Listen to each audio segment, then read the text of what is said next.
Thank you for being here. And if you're a member of the grad program, go ahead and share this. All right, let's go ahead and begin.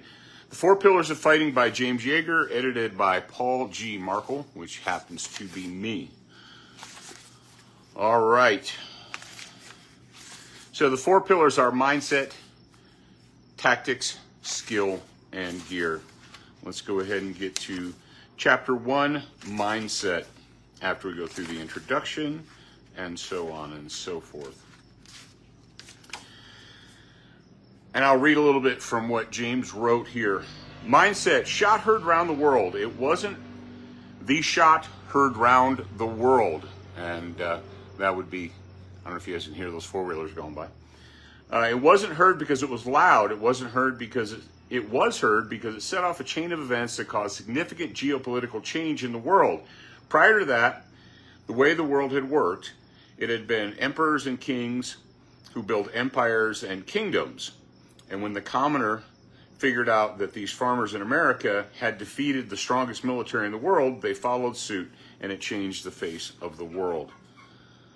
People will point to England and say that England is still run by a king. Not really. The Queen or the King is there mostly for history because that is the way of their life. Their parliament runs the country. Why is mindset so important? Mindset is important because mindset determines all of the other choices that you make. And the truth of the matter is whether or not you acknowledge that mindset is the most important thing, you still allow it to influence your choices. For instance, you have the opportunity to go to a training class, a training school. You have that opportunity. It's right there for you. However, you spend the $500 or $600 that you could have spent going to a training class on a new pistol. Because a new pistol is shiny and cool, and I can put my hands on it and own it right now, and that training class is 3 or 4 months away. Your mindset made that decision for you. Now, you might have elevated gear above tactics and skill, but the mindset is what caused you to buy the stuff. Let us say that you have a pistol, or pistols, or rifles, or many, many guns. You've got many rifles, many pistols, many shotguns, what have you. And rather than go to the range and practice, because you don't train yourself, right? You practice. Rather than go to the range and practice, what you do instead is you go online and you buy new parts and features and widgets and gadgets and this thing, and you upgrade your scopes and you upgrade this and you upgrade that. You spend your money on pieces and parts rather than on range time. If you go to the store, if you're going to practice with your gun or train with your gun, and you go to the local gun shop or discount store or wherever, and you purchase ammo, training ammo, by the 50-round box, by 1 or 2 boxes. Your mindset is not where it really should be because you're not focusing on the priority, which should be skill development and improvement. Now, how do we learn what to practice? How do we learn how and what to practice? People say, well, I hear this all the time. Allow me to puff on this cigar so it doesn't go out.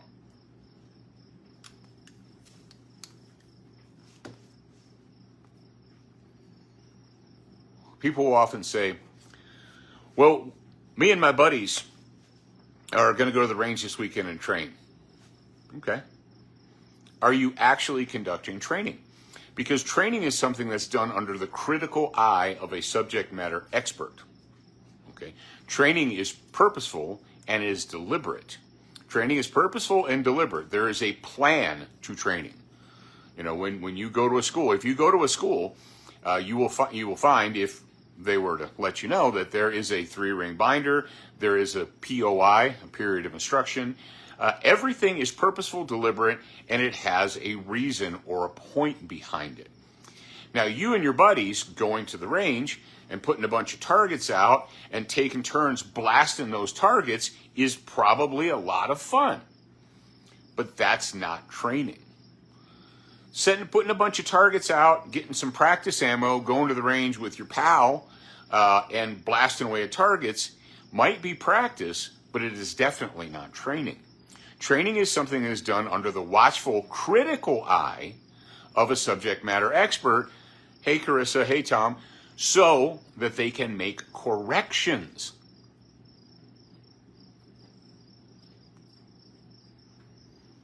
Corrections? Yes, corrections. Corrections are what are made by a coach, a teacher, an instructor when they see that you're not doing something correctly or that you could do it better. Because you can't see yourself. You are blinded by your own bias. Your own bias will often as not, prevent you from improving because you do not see the mistakes that you are making. Because your mindset is, I know what to do. Everybody prior to going to training thinks that they know what to do. They think that they know what to do, right? There's an interesting study called the Dunning-Kruger effect, and how people tremendously overestimate their skills and ability in subjects, whether it's music, whether it's sports knowledge, whether it's driving, hello Doug Arnold, whether it is using a firearm. Men tend to greatly over-exaggerate or overestimate their own skills and abilities, right?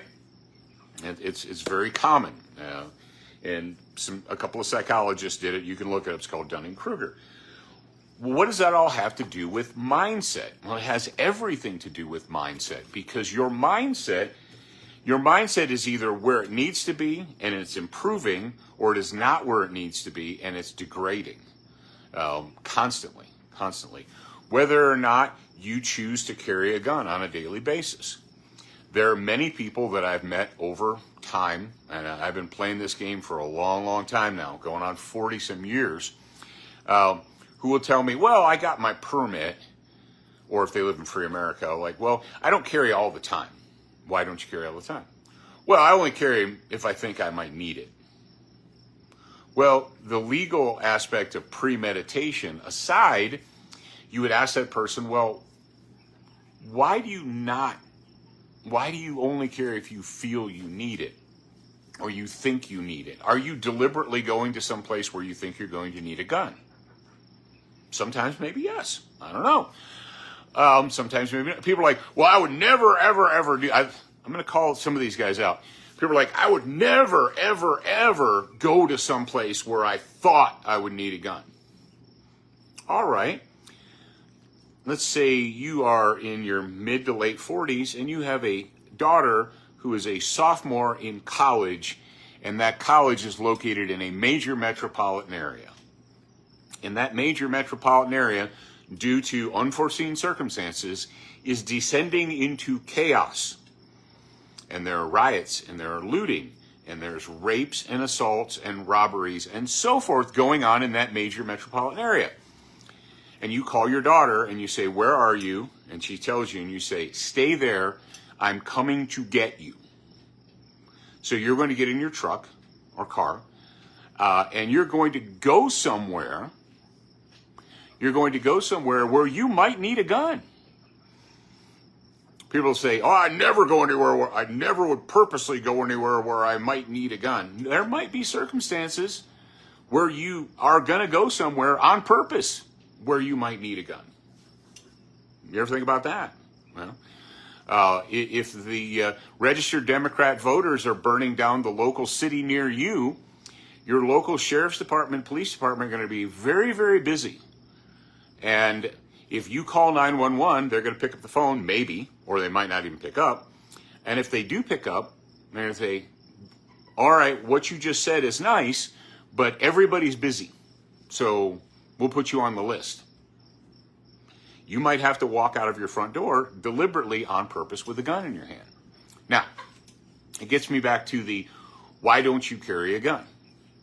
Do you not carry a gun because you have this divine ability to know when you will and will not need to use that gun, such as going to church, going to school. You're dropping your kids off at school. I won't need a gun on my way between my house and my kid's school. I won't need a gun in my church because no one's going to come into my church and do bad things.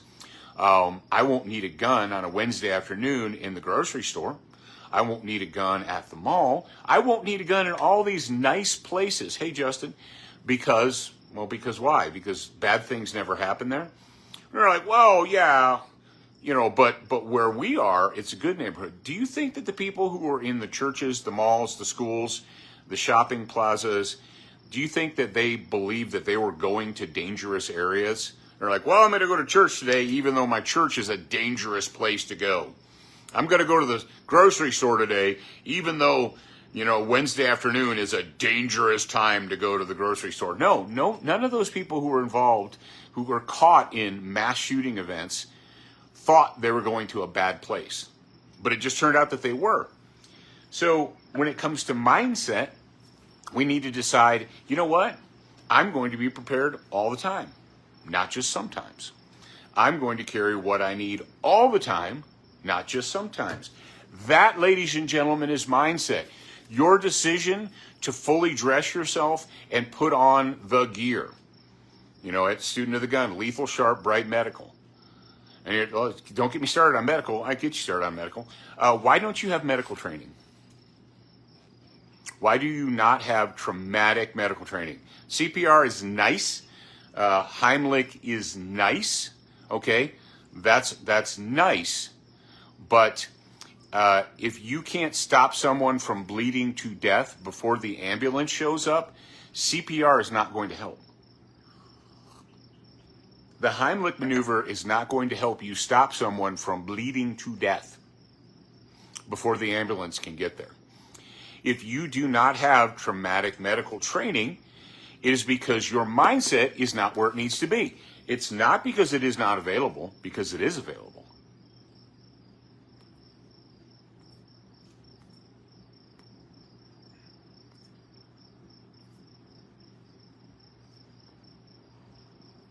Yes. Why don't you take medical training? Well, I probably won't need it. You're probably going to need medical before you're going to have to pull out your gun.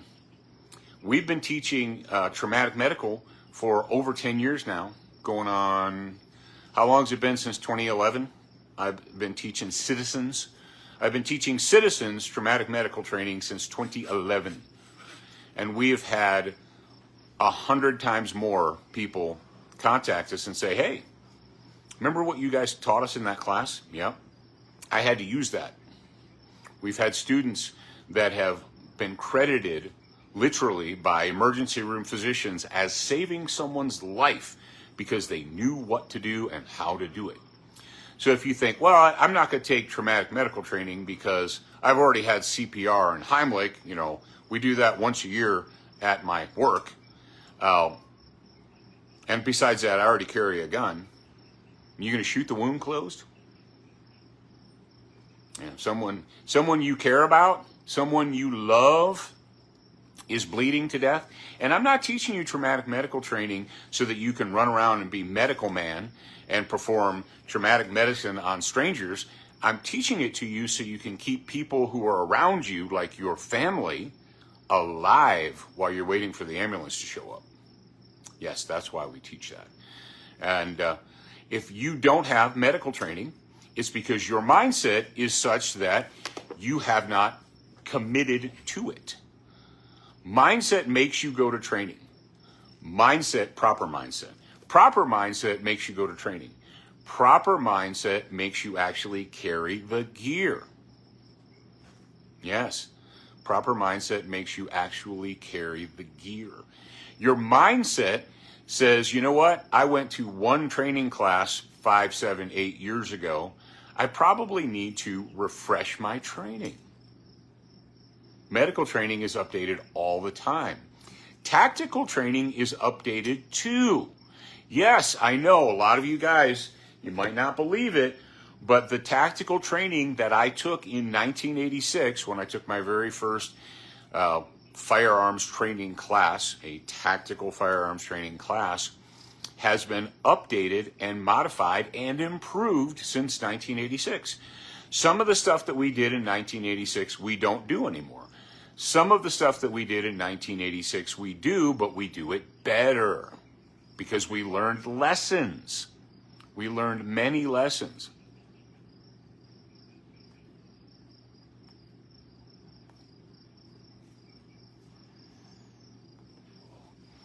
You know, there are some things that were taught by Jeff Cooper and John Farnham and Clint Smith and Ken Hackathorn and, you know, all the big guys, you know, the OGs of American firearms training. There are things that were taught by those guys in the 80s and the 90s that we don't do now and that they don't teach anymore. And the reason they don't teach it anymore is because we've discovered that there are better ways to do things, better, more tactically better, more efficiently.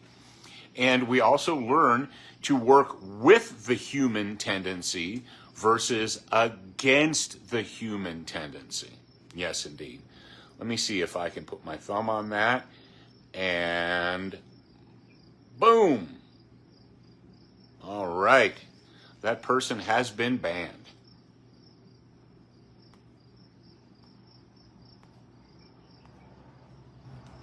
So, my point to you is this, part one, where we need to, when people, and mindset is where you go to training, why you go to training, what training you take, what gear you carry, whether or not you carry the gear. When you examine a firearm, whether you say, well, you know, handguns today, there are so many widgets and gadgets and gadgets and all kinds of stuff that they want to screw and bolt onto handguns today.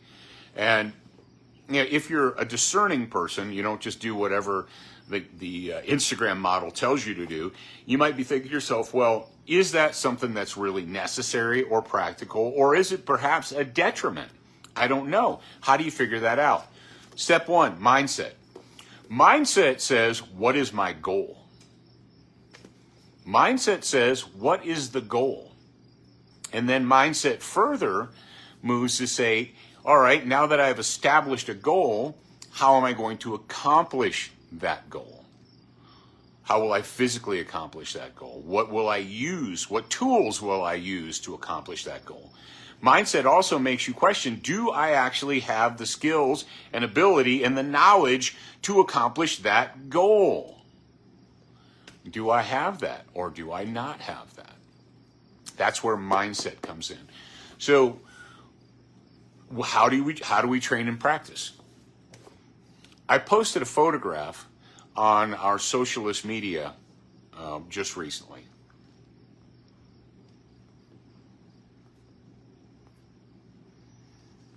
And the photograph was of a modern U.S. Army soldier with the brand new, super expensive SIG XM7 rifle. And the soldier's all decked out, got his helmet on, he's got his body armor, and he's got a barricade constructed of plywood and 2x4s. And the soldier is resting his rifle on the barricade, on the cover material, right? And I posted a question. I said, can anyone tell us what is wrong with this photo? And almost no one got it. Almost no one got the correct answer. And they said lots of other things like, oh, it's a SIG rifle, haha. Oh, his sling is hanging down, it's going to get snagged on something. You know, this, that, the other. The very simple answer is we do not, if we're going to use cover properly, the tactic of using cover, we never want to extend beyond our cover. Now, there is a difference between close quarters battle, where you're using cover, and stability for a distant rifle shot. All right, I'll give you that. If you're going to take a shot from 3, 4, 5, 6, 7, 8, 9, 10, 1,000 yards, and you need stability for your rifle, that is a thing. If you're engaging in close quarters combat, 50, 75, 100, 150, 200 yards, all right, because rifles, close quarters combat with rifles is a couple hundred yards, right? We never, ever, ever extend beyond our cover. How many of you have seen any of the famous videos from Ukraine, where there's a Ukrainian sniper in a window? There's one that's pretty famous that's made the rounds around the internet for the last several years. So the Ukrainian sniper has what looks to be a Dragunov. Could have been a ripoff, could have been a modified Dragunov, whatever. It looks like a Dragunov. And they're leaning out a window. And the caption is, luckiest sniper in Ukraine, because an incoming round snaps the wall right above the sniper's head. Why do you suppose that the other shooter thought to put a round through that window? Because the sniper was sticking their rifle out of the window. All right? We do not extend beyond our cover. We stay back away from our cover. Staying back away from cover is cover tactics 101. That is not new. I did not make that up. That is something that's been around for quite a long time, and it's very valid, especially on the two-way shooting range, right? When someone is looking at an area and they know you're around there, they're looking for a place to put their bullets. And the place they want to put the bullets is you. And if you lean out from around your cover, then they know to put the bullets into you. And you say, well, who cares, Paul? It's just a picture of a soldier practicing with his rifle. How do we perform in the really real world? Do we exceed our training? Do we do better than our training? Do we do better than our practice? Do we do things that are different than what we practice to do or train to do? Or in the really real world, do we do exactly as we have practiced and exactly as we have trained? Well, if you want to go ahead and examine 1,000, 2,000, 3,000 years of human history, what you will know and realize is that when it is, quote, real, human beings will act and behave. They will do whatever they have done the most, whatever they have mastered. And if leaning a rifle on top of your cover barrier, and I can tell you from having been on military ranges that the picture that I posted was not a sniper. It was not a designated marksman. It wasn't a guy who was trying to put one perfect round on target at 600 yards. It was a guy who was probably shooting at targets between 25 and 100 yards away. So if you teach a soldier to stabilize their gun on the cover material or the barrier material so they get a better shot off, what is going to happen if there's someone 100 yards away looking in that direction and they lean up and put their gun, their rifle, on that barrier material? Well, they're going to get shot is what's going to happen. That's what's going to happen, and it has happened in the past. People do use cover incorrectly and they get shot. Now you say, well, why is this a mindset thing, Paul? How's this a mindset thing? Well, it's a mindset thing because you need to understand that what you practice and how you train is how you will behave when it is real. And you need to examine and say, all right, if and when it's real, is this something that I want to do? Yes or no?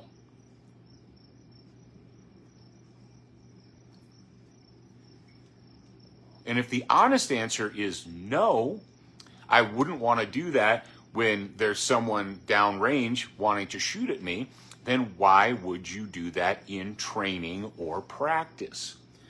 The idea that you can somehow separate, like there's two yous. There's the practice me, and then there's the reality me. There aren't two yous. There's only one. And if you practice doing something over and over and over and over and over again, during the hyper adrenaline fueled, the dump, the adrenaline dump, the chemical dump of the, oh shit, someone is trying to make me a dead person, I better try harder to make them a dead person, you will default to whatever it is that you have mastered. And if laying your gun on that barrier material is what you have mastered, that's what you will do until bullets start either hitting you or right around you, and then you realize, oh, that's a terrible idea. Maybe you will be lucky and not be shot. Some people aren't so lucky. And that is a mindset thing. Now, mindset also drives tactics. What should we practice? How should we practice? Should we practice with our left hand, or our opposite hand, or our non-dominant hand?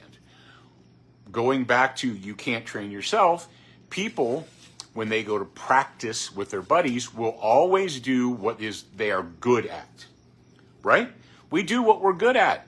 If I handed you a guitar and you were in front of your family or something and you knew how to play one song, would you play the song that you know how to play? Or would you, in front of everyone else, try and learn to play a different song and risk making mistakes? You know the answer. The answer is if you know how to play one song and I hand you a guitar, that's the song you're going to play. You're not going to try and do something different while people are watching you, are you? No. When do you try and learn to play a different song? Well, when I'm with my guitar teacher. When you're with the subject matter expert, then you will be willing to make the mistakes to try and learn something new? Yes. Mindset. So I'm going to go ahead and I'm going to wrap it up right there for mindset. Mindset is the number one most important pillar in the 4 pillars of fighting. If you don't know about this book is called The 4 Pillars of Fighting by James Yeager. We have them available at shopsotg.com. You can get a pimp hand approved version, or you can also get them on Amazon as Kindles or paperbacks on Amazon. So part 1, mindset. There you go.